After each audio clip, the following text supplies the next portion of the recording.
तो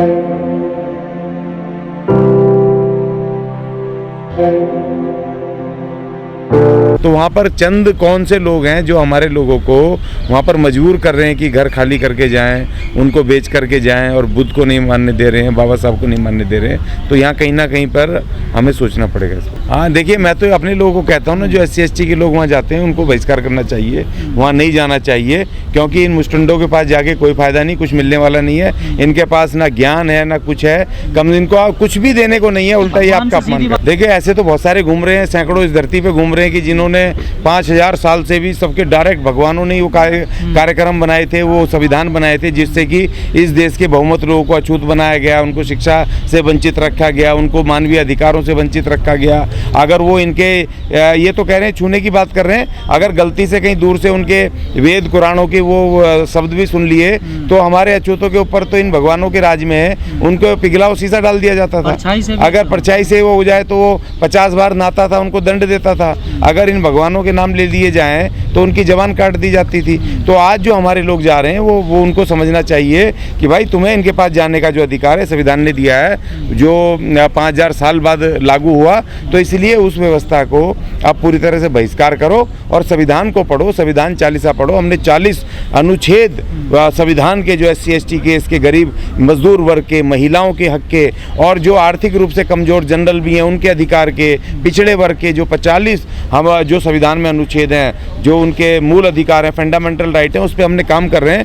हमने किताब छापी है, उसको रखो। इनके वेदों की जगह, इनके चालीसाओं की जगह वो संविधान चालीसा रखो, उसको रोज सुबह पढ़ो, अपने बच्चों को पढ़ाओ, तो पेपर में भी पास होगा। और अगर कोई संकट आ जाए, पुलिस तंग करे, प्रशासन तंग करे, कोई भ्रष्टाचारी, कोई आपके पास प्रशासनिक अधिकारी आ जाए, कोई झूठा मक्कार नेता आ जाए, तो उसके अगर श्लोक बोल दोगे संविधान चालीसा के तो मैदान छोड़ के भाग जाएगा।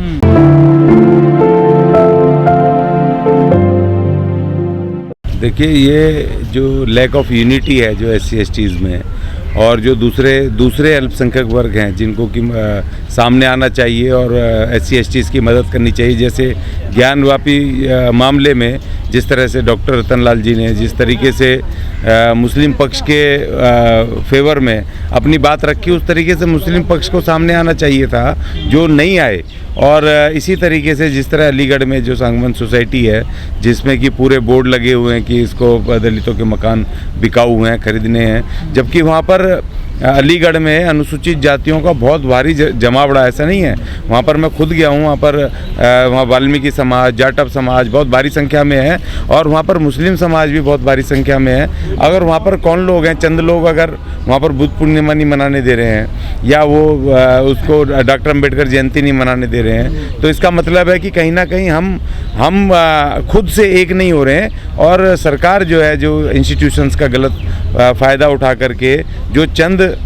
जो दंगाई लोग हैं, जिनके थ्रू ये अपनी विचारधारा को थोपना चाह रहे हैं, उनको बढ़ावा दे रहे हैं, उनको छूट दे रहे हैं, जिसकी वजह से हमारे पढ़े लिखे लोगों के ऊपर अटैक हो रहे हैं। और वो लोग जो अपने बुद्ध को या बाबा साहब के जो अनुयायी हैं, जो उनके जन्मदिन को और उनके विचार को अगर फैलाना चाहते हैं, नहीं फैलाने दे रहे हैं, तो ये एक बहुत बड़ा हमारी यूनिटी में लैक है और कुछ नहीं है। क्योंकि जनता से, शक्ति से बड़ी कोई चीज़ नहीं होती है। और मैं इस बात को मैं फिर से कहूँगा कि अलीगढ़ में SC/STs बहुत भारी संख्या में हैं, और मुस्लिम वहाँ पर बहुल इलाका है। नहीं, वो पहले से था, जो एक विचारधारा ने पिछले 100 साल के अंदर 1925 से लेकर अभी तक लगातार जो एक भेदभाव समाज में क्रिएट किया है, और वो जो आज जो अंदर खाते था वो उभर के आ रहा है। क्योंकि अभी उनको मदद मिल रही है ना, इंस्टीट्यूशंस जो उसी विचारधारा की सरकार के लोगों के हाथ में है, तो वो इंस्टीट्यूशंस को या किसको जेल भेजना है, किसी को छोड़ना है, किसी की मदद करनी है, किसको इग्नोर करना है, तो उनके हाथ में है। तो इसी वजह से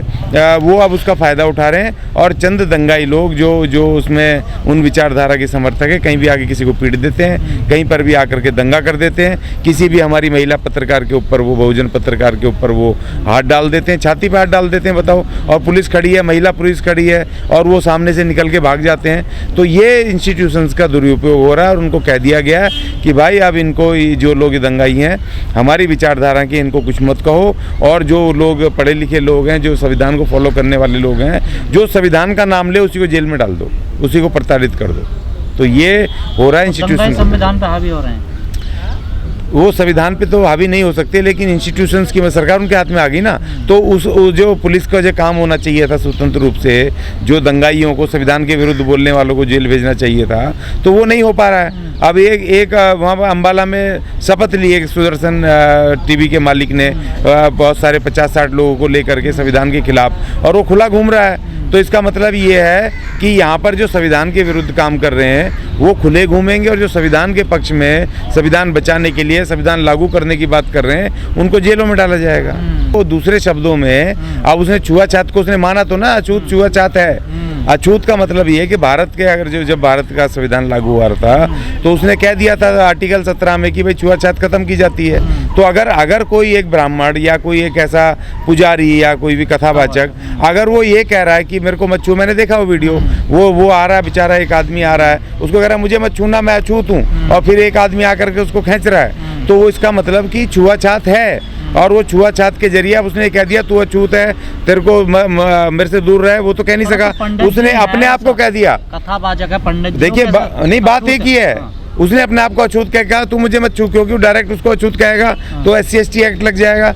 लेकिन SC/ST एक्ट तो अब भी लगेगा, क्योंकि इसका मतलब आपके दिमाग में छुआछूत है, और छुआछूत की वजह से अब आप एक मनुष्य को अपने से, जो कि आपका अनुयायी है, आपके लिए आया है, आपके वहाँ पर आके पैर छूना चाहता है, आपसे मिलना चाहता है, और आप उसको अछूत कह रहे हैं, तो SC/ST एक्ट तो अभी पक्का बनता है और लगना चाहिए। क्योंकि संविधान का आर्टिकल 17 ने पहले कह दिया था आज से अस्पृश्यता खत्म की जाती है, तो आज भी 75 वर्षों बाद अस्पृश्यता क्यों नहीं खत्म हुई? एक कथावाचक कैसे इस बात को कह रहा है? नहीं, देखिए उनकी सरकार है, वो कुछ भी कह दें। अगर दूसरे की सरकार होती तो अभी शायद ये बिल्कुल भी नहीं कह पाते, क्योंकि सब छुपे हुए थे। ये अचानक से 2014 के बाद ये सारे निकले हैं, पता नहीं कौन कौन से निकले हैं, ये तो हमारी भी समझ में नहीं आ रहा। लेकिन उससे पहले ये नहीं थे, एक से एक अजीब अजीब साध्वी निकल रहे हैं, साधु निकल रहे हैं, कौन कौन निकल रहे हैं। कहीं धर्म संसद हो रही है संविधान के खिलाफ, कहीं पर वो हरिद्वार में वो लिए जा रहे हैं, शपथ ली जा रही है, कहीं पर वो टीवी चैनलों के मालिक भगवा पहन करके वो संविधान के खिलाफ शपथ लिए जा रहे हैं। ये अब वो लोग निकल रहे हैं कि जो अंदर खाते समाज में जहर घोल रहे थे जातिवाद का,